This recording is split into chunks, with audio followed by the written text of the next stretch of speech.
Good? Mm-hmm. Alrighty. Guys, thank y'all for coming. I need y'all to keep it together for me, alright?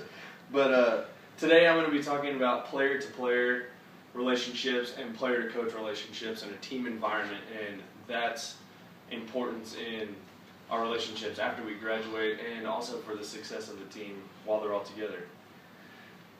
Pat Riley called it the disease of me, a disease that can spread from person to person and that was hard to cure. And current head coach Ken Collins in a recent interview called it false masculinity, something that I think all of us hear all the time. And it's really a struggle that coaches face on working out of their players on a daily basis, and a struggle that players face internally all the time is being selfish and thinking only about yourself.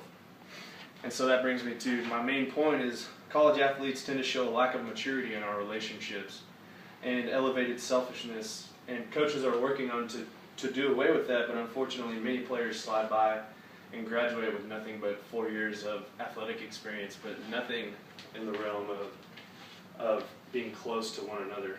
And so today I'll be discussing why these attitudes develop and steps that can be taken to prevent them as well. Which brings me to my first and most obvious point, which is selfishness and pride are the two major roadblocks on the path to athletic and personal success. In the same interview I had with Coach Collins, he simply said that men tend to want only what they want. And in Pat Riley's book, The Winner Within, he said the most difficult thing for individuals to overcome when they become a part of a team is to make sacrifices, and then it's much easier to be selfish. And a lot of these attitudes arise from just the competition aspect of being on a team. You're fighting for a scholarship, you're fighting for money, you're fighting for a starting spot. It's easy to think about yourself all the time when thinking in those aspects, but it's much harder to think in the big picture and how you becoming better at your own position affects the team as a whole. And that needs to be your motivation, and a lot of it is about your motivation. Another aspect is the business. I mean, you're fighting to stay in school. I know a lot of us, we're playing to stay in school. We may love the sport, but it's also paying for our education. And like I said before, like that has a lot of negative carryover. Whenever you live that attitude for such a long amount of time, it's pretty much impossible to just completely change your attitude once you're out of the sport or once you're out of college.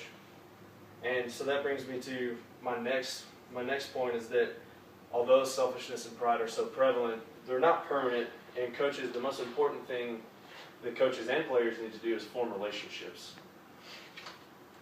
And that brings me on to my second point, and I'll just start by talking about my coach in high school. He was my position coach in high school, and I became a sophomore on varsity and was super immature. Whenever other players would mess up, I would yell at them. I wasn't supportive, and I really just kind of broke people down. I focused on myself because I was good, and that's all I cared about, instead of the well-being and the emotional relationships of my players.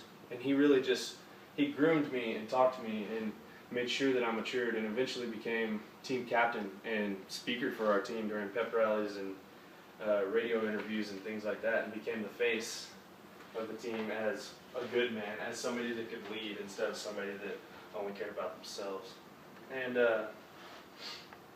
in an excerpt from his book, Focused on Soccer, author and sports psychologist Bill Beswick states that it's important that coaches build positive relationships which act as the glue that cements their players to the cause, which is exactly what my coach did in high school.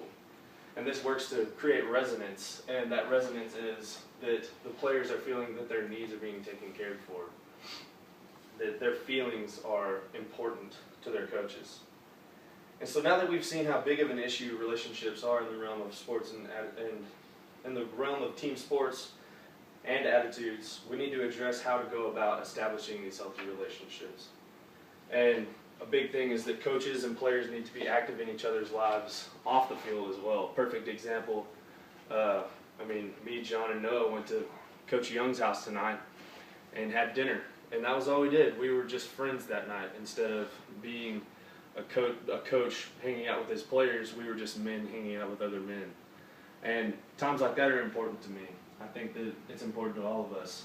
And so another thing that I think we need to, or several of us in here can relate to, and just the differences in coaches' attitudes on relationships are when Coach T was here and stepped down as head coach and moved to another school, and when Coach Collins took over. In my own experience, Coach T, I got hurt my freshman year. I was the only starting freshman on defense, and I was pretty depressed about it and was out for the whole season. And he would call me in once a week, once every other week, and make sure to see how I was doing, ask how my family was doing, and make sure that I was okay, and tell me that he was praying for me and that he really cared. And the next year, I got hurt again and was out for an entire season as well. But this year, it was Coach Collins as our head coach. And not to completely bash the guy, but he didn't do the same things. He pretty much acted like I didn't exist as soon as I got hurt, and it was more like I was a means to an end than somebody that he really cared about. And I saw that from personal experience.